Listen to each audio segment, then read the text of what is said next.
A major Hindu festival is underway in the Balinese village of Tegalalang. Local families celebrate for 3 days. In the morning, the women skillfully pack together platters of rice, fruit and sweets. The food will be sacrificed to gods and demons as a way of pacifying them.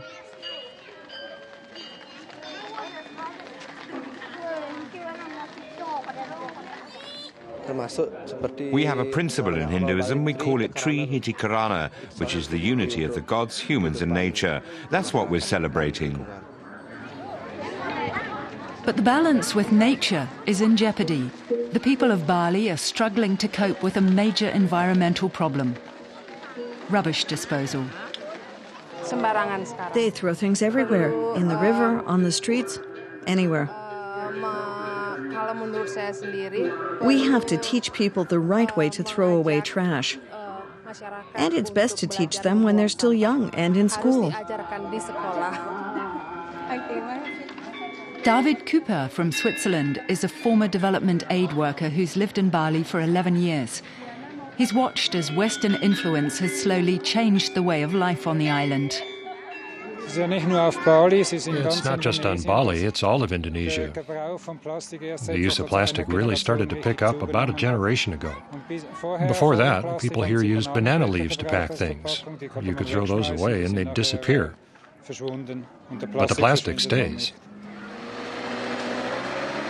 It stays until it's transported to one of Bali's many rubbish dumps. This used to be a narrow river valley, but now scavengers fish through the heaps of refuse, searching for anything useful. Plastic bottles, newspapers, glass. The system seems to work. People purchase the plastic and recycle it. The scavengers earn enough money to survive.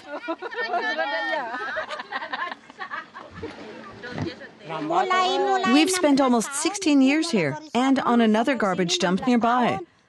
There were tough years, but this one has been good.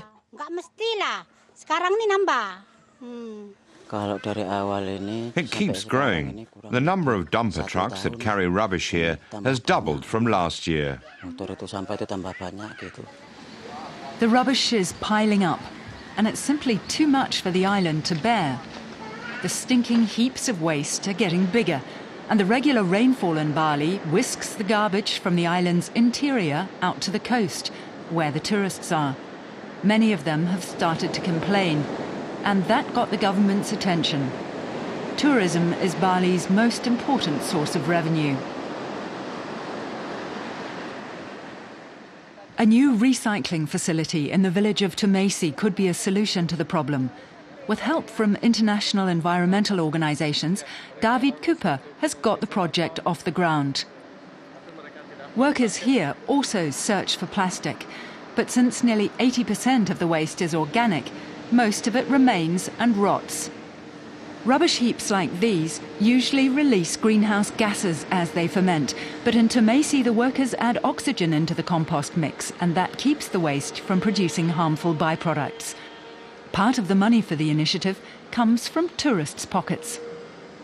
When international travel companies arrange trips to Asia, it involves flying. And flying produces a large amount of greenhouse gases. If somebody wants to neutralize their carbon footprint, they can pay about $60 to buy greenhouse gas reduction with us, and that'll offset the flights.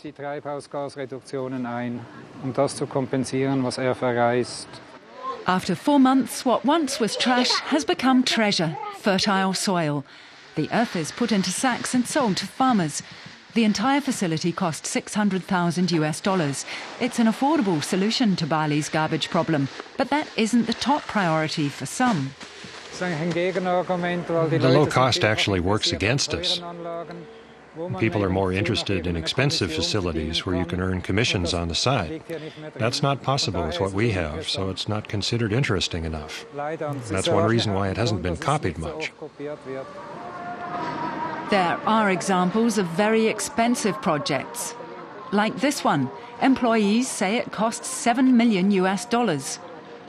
Large shovels fish out rubbish from the river. But workers say only a small portion of the $7 million was actually used to install the mechanism, and no one knows where the rest of the money went. And there's another problem. When it rains, so much waste collects that the facility has to be shut down. It rains almost every day. If there's too much water, the mechanism gets clogged. Everything gets stopped up and the river floods. And then they have to open up the locks so the water can escape again. With these projects, there's no money for improvement. Money was invested, and if it doesn't work, it sits there. It's a shame. Terakhir daur ulang. Pertama kita kurangi dulu. Cooper has set his sights on mobilizing Bali's youth. He invites school classes to his recycling facility every week, and workers show them how to avoid producing too much trash. They're reminded that much of the rubbish their families generate comes from the market, where they buy food in plastic packaging. For many here, this is the first time they've heard that waste can be recycled.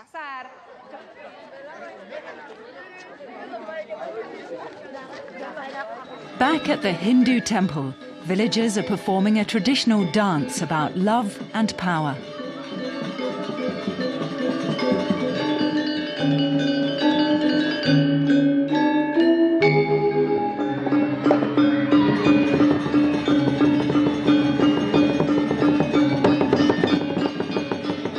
No one here wants their island to be associated with stinking garbage. They want it to remain an oasis for beauty, nature, and tradition.